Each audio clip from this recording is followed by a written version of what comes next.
Salam əziz dostlar, bugün biz məntiqdən səhifə 22 məntiqdə sözlər haqqında bəhsdən danışacağıq. Deməli, təfəkkür prosesinin alətləri, təfəkkür prosesi istifadə etdiyi alətlər məfhumlardır. Yəni, zehni varlıqlardır, anlayışlardır. Məfhum nə idi? Məfhum bir şeyin kopyasının zehində təsəvvür edilməsidir. Bəs yaxşı, sözlərin bu söhbətə nə aidiyyəti var?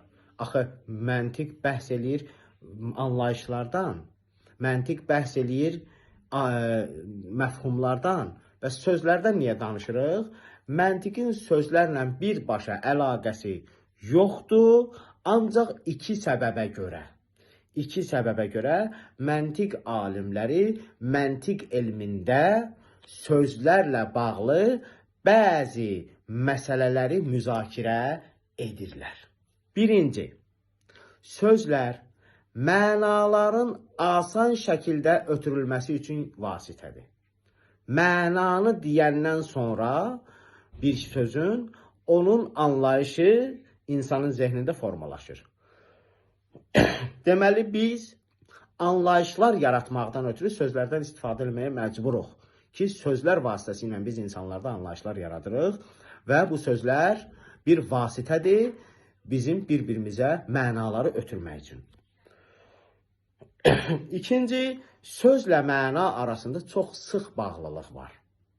Belə ki, bəzən sözlər təfəkkürün mənada xətaya düşməsinə səbəb olur. Sözlərin də mənaları, hər bir söz öz mənasına dəlalət edir. Amma elə sözlər var ki, bir çox mənaya dəlalət edir. Bir söz bir çox mənaya dəlalət edir. Birbaşa sıx bağlılıq söz deyən kimi onun mənaları insanın zehninə gəlir. Düzdürmü? Buna görə də məna ilə sözün arasında bağlılıq olduğu üçün mütləq biz məntiqdə sözlərdən bəhs eləməliyik. İkinci mətləbin izahında, yəni məna ilə sözün bağlılığı ilə bağlı olan izahında bu iki misala deyir, diqqət eləyin. Birinci budur ki, əgər bir kəs deyirsə ki, oksigen qazdır. Bu məlumdur, qazdır. Qazların qanadı var. Bu artıq başqa bir mənada olan qaz oldu, fikir ver. Deməli, oksigenin qanadı var.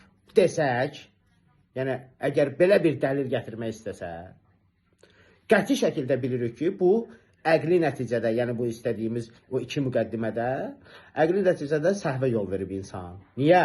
Niyə? Nə üçün səhvə yol verib? Azacıq diqqət yetirdikdə aydın olur ki, onun bu səhvinin səbəbi iki müxtəlif mənada işlənən amonim sözdür.